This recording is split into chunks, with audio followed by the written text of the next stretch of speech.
आज भी ऐसे लोगों की कमी नहीं है जो कहते हैं कि महाभारत झूठी थी। उनका कहना है कि महाभारत के गीता के उपदेश भी सिर्फ लोगों की मन की बनाई बातें थी। पर लगातार मिलते गए पुरातात्विक और वैज्ञानिक सबूतों ने लोगों को अपनी सोच बदलने पर मजबूर कर दिया है और यह वीडियो देखने के बाद ऐसे लोगों का मुंह अपने आप बंद होने वाला है। आज हम महाभारत से जुड़े 7 ऐसे जीवित प्रमाणों के बारे में बात करने वाले हैं जो आज भी मौजूद हैं। उसके बाद निर्णय आप पर होगा कि क्या महाभारत सच में हुआ था, अन्यथा नहीं। नमस्कार, मेरा नाम है धीरेन्द्र और आप देख रहे हैं दी साइंटिफिक हिंदू। सबसे पहले बात करते हैं और वह है कुरुक्षेत्र। यह बात तो हम सभी जानते हैं कि महाभारत का युद्ध कुरुक्षेत्र में हुआ था, जो आज भी हरियाणा राज्य में स्थित है।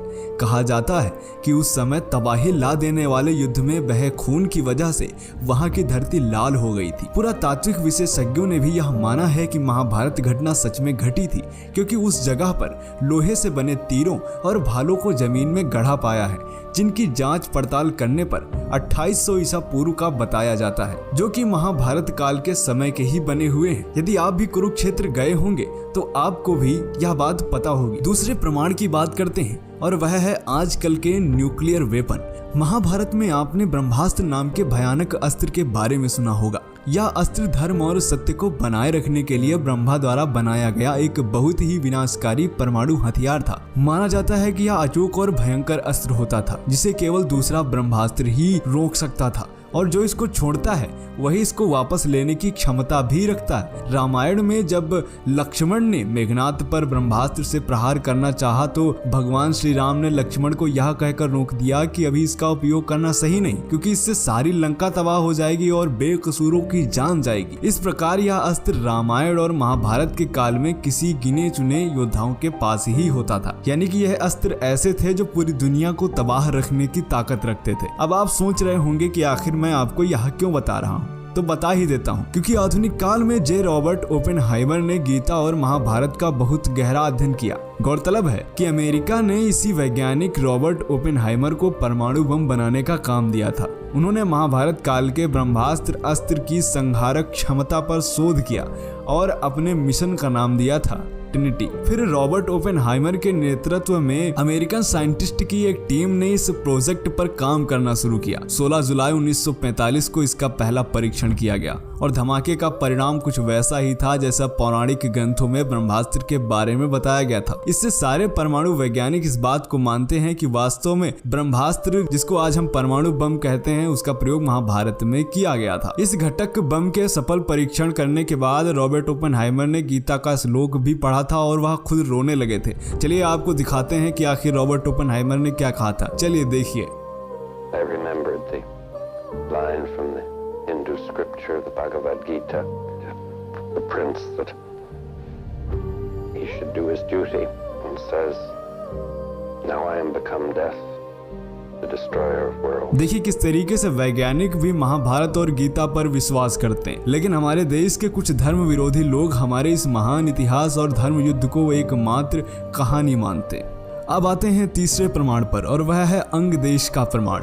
कुंती के सबसे बड़े बेटे दानवीर कर्ण अंग देश के राजा थे, जो उनको दुर्योधन द्वारा उपहार स्वरूप भेंट किया गया था। उस समय का अंग देश आज उत्तर प्रदेश में गोंडा जिले के नाम से जाना जाता है। साथ ही जरासंध द्वारा अपने राज्य के कुछ हिस्सों को कर्ण को दिए जाने की भी बात कही जाती है। आज बिहार के मुंगेर और भागलपुर के जिले ये वही हैं। वहीं जिसको हम आज दिल्ली कहते हैं, वह महाभारत के समय में इंद्रप्रस्थ के नाम से जानी जाती थी। तो ये स्थान तो काल्पनिक नहीं है। सैकड़ों स्थान तो ऐसे भी हैं जिनका नाम महाभारत के वक्त भी वही थे और आज भी वैसे ही हैं, जैसे कि द्वारिका, कुरुक्षेत्र, बरनावा, हिडिंबा आदि। अब आते हैं चौथे प्रमाण पर और वह है चक्रव्यूह पत्थर। हिमाचल प्रदेश के हमीरपुर जिले के 16 सिंगी धार के नीचे बसा राजनौड़ गांव एक ऐतिहासिक स्थल के नाम से मशहूर है। प्रचलित मान्यताओं के अनुसार पांडव अज्ञातवास के दौरान यहाँ रुके थे। अज्ञातवास के दौरान अर्जुन ने यहाँ पर चक्रव्यूह का ज्ञान प्राप्त करने पर उसे पत्थर पर उकेरा, जो आज भी मौजूद है। इस चक्रव्यूह को ध्यान से देखा जाए जाए तो इसमें अंदर जाने का रास्ता तो साफ दिखाई देता है, लेकिन बाहर जाने का रास्ता पता नहीं चलता। अब बात करते हैं और वह है लाक्षागृह। महाभारत में लाक्षागृह की महत्वपूर्ण भूमिका मानी जाती है। इसमें पांडवों को जिंदा जलाने की साजिश रची गई थी, लेकिन सुरंग के माध्यम से पांडवों ने निकलकर अपनी जान बचाई थी। यह वारणावत यानी कि वर्तमान बरनावा नामक स्थान में बनाया गया था और इसके प्रमाण आज भी मौजूद हैं। अब बात करते हैं छठे प्रमाण के बारे में और वह है श्रीमद् भगवत गीता। जिन्होंने श्रीमद् भगवत गीता पढ़ी होगी उन्हें अच्छी तरह पता होगा कि उसमें अधिकांश श्लोक सिर्फ 2-2 लाइन में लिखे गए, और अगर आप किसी भी एक श्लोक को पढ़ें समझें तो ये श्लोक बहुत कम शब्दों में और बहुत अधिक बात कह देते हैं, मानो गागर में सागर। और जितनी गहरी बातें उसमें लिखी गई हैं, ये बातें किसी सामान्य मनुष्य द्वारा बिल्कुल नहीं बताई जा सकती। आज मानव सभ्यता बहुत विकसित हो चुकी हो, लेकिन आज भी गीता में वो ज्ञान है जो अकल्पनीय और अद्वितीय है, जिसे एक सामान्य व्यक्ति का दिमाग सोच भी नहीं सकता। इसे कोई महान पुरुष या स्वयं भगवान नहीं बता सकते। और यह इस बात का सबूत है कि भगवान श्री कृष्ण थे और उन्होंने गीता का वाद संवाद अर्जुन के साथ किया, तो इसलिए अर्जुन भी थे, और अर्जुन थे तो फिर पांडव भी थे, और पांडव थे तो फिर महाभारत भी हुआ था। अब बात करते हैं इस वीडियो के अंतिम प्रमाण के बारे में और वह है द्वारका नगरी। इस बात से तो हम सभी परिचित हैं कि भगवान श्री कृष्ण द्वारका के राजा थे, और महाभारत में इस बात का उल्लेख मिलता है कि यह नगरी जलमग्न हो गई थी। पुरातत्व विभाग को गुजरात के पास समुद्र के नीचे एक पुराना शहर मिला है, और उसके प्रमाणों से पता चलता है कि यह वही द्वारका नगरी है जिसका उल्लेख महाभारत में किया गया था। समुद्र में मिले इस अवशेष से यह साबित होता है कि द्वारका कोई काल्पनिक शहर नहीं था, बल्कि एक वास्तविक शहर था। तो मित्रों, आज हमने बात करी महाभारत के कुछ ऐसे प्रमाणों के बारे में जो महाभारत को सत्य साबित करते हैं। और भी महाभारत से जुड़े ऐसे प्रमाण चाहते हैं तो हमें कमेंट करके बताएं। उम्मीद करते हैं कि वीडियो आपको पसंद आया होगा। जय हिंद, जय भारत, वंदे मातरम।